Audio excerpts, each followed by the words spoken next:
So now we're standing in front of this is the beginning. This is that phase one that Yolanda and Lauren was talking about with the early learning program. So tell me what this is. Yeah, so this is our infant room, and this is where it all begins. And so this is where we utilize our Read Write from the Start curriculum, which is through Rollins Institute, where we're trying to feed as many words into their vocabulary with Tier 1, Tier 2, and Tier 3 words. As we build that, those are the building blocks for success as we progress to the 1-year-old classroom and the 2-year-old classroom. And hopefully, by the time they leave here, they're on that path to read by the 3rd grade.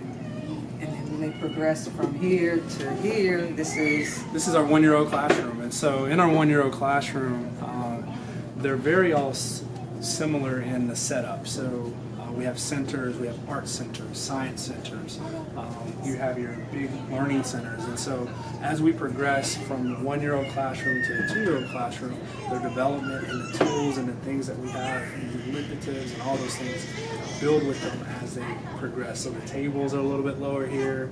Yeah, because I can't get down there. I can't either.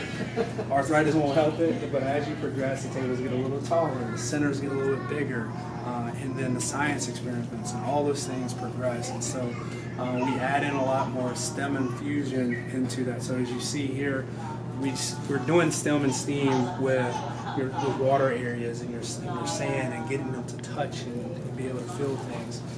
As we progress here, you'll see some other science centers and different things that we're incorporating that STEM learning. And then when we step over into the preschool area, you're definitely going to see even more. And today we planted in our hydroponics, so we have a hydroponics garden for our pre-K. Yeah, Bye, little Mike. bye, buddy. Hey, thank you. I'm gonna get that back to you though. There you go. So now we're in another phase. This is our transition phase. So we have this room here is our 3-year-old classroom, 3-4-year-old classroom that will transition to pre-K next year. So, and then on the other side of here is our kind of transitioning 2s, the 2s and 3s. They'll move up into this transition room the next year. But as you look around, you'll see how things have gotten a little bit bigger. The furniture's a little bit cooler. I might be able to sit at that desk. Might be able to sit here. Might be able to get that one. Yeah. The art center, what you see on the wall, you see multiple languages. You see the art center. They're able to use a lot more now markers and cutting. And, they have their own cool reading spaces, their own sit-down art spaces, and so you see that progression of learning gets a little bit bigger.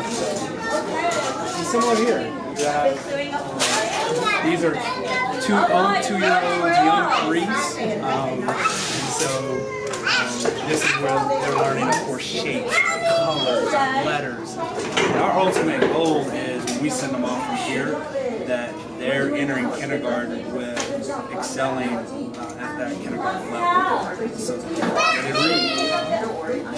We can step right in through here, I think.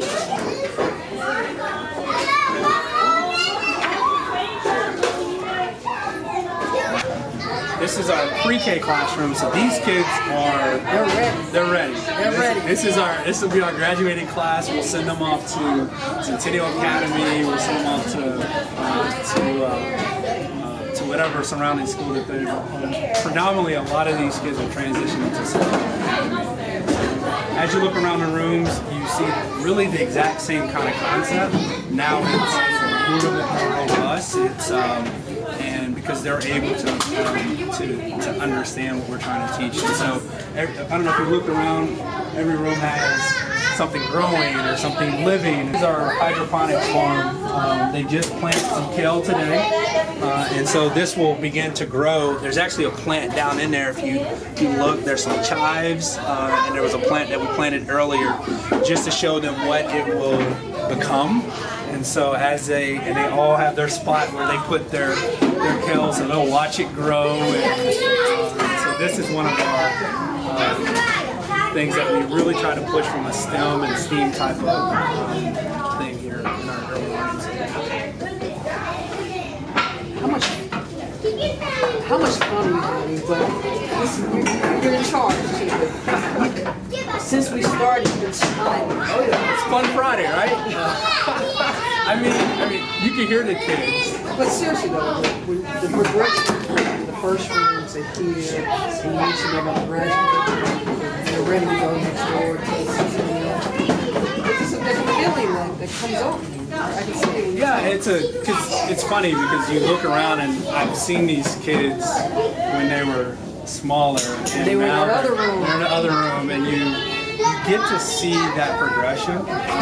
As you saw with Wyatt, he's going to transition. He came here and I'm holding him like this, and now he's going to be walking, and next thing you know, he's learning some colors, and he's coming up and high-fiving you. You're like, oh, you're leaving me next year. And then, so about March, we're going to be like, no, you can't go. These are all your kids. These are all your babies. And so what you're going to see next is actually get them back again, because they'll be in after school, and they're coming up and giving you high fives at after school. So We'll go there next. all right.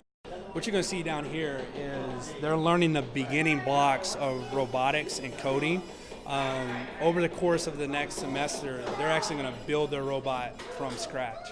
And so they're going to start off with learning how to, the inner workings of a robot and the inner workings of programming and coding. So they're going to build a smoke detector. They're going to build an alarm. They're going to build all of these things, but all of those are going to be what the robot will be able to actually detect when they're finished with the end of their build.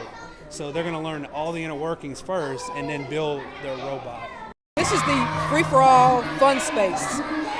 Definitely free-for-all, definitely fun, Fun Friday. So letting them get some energy out, have some fun before they go off for the weekend. Check out their dance moves, all the good stuff. So I think they're going to have a good time for the next 5 or so minutes and then on to their next activity.